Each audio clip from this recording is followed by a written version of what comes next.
Police Major Roderick A. Pasilan, CBM Commander, under the supervision of Police Colonel Celso M. Rodriguez, Force Commander, RMFB.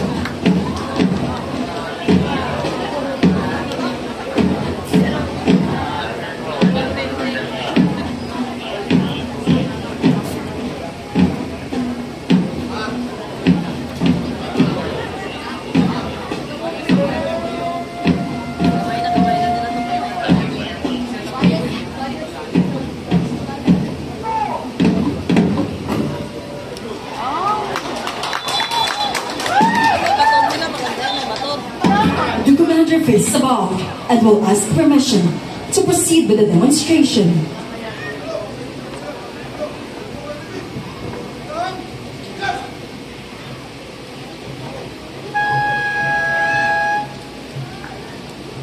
It's showtime! Ladies and gentlemen, the contingent is now establishing physical boundary, forming a barricade to control, contain, prevent the movement of the crowd, and discourage aggressive actions.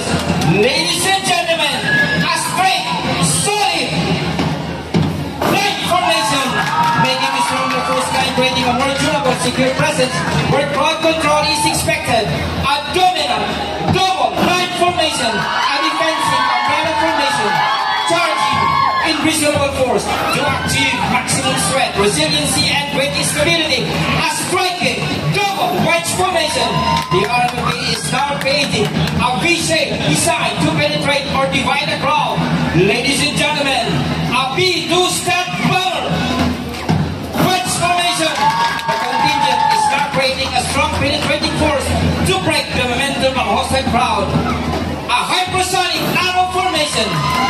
And now, creating a protective escort technique, ensuring the person inside the box is unreachable. Ladies and gentlemen, a perfect seal box formation. Moving fast, ladies and gentlemen, to RMFB CDM contingent is now moving to column formation, preparation for the pass and review.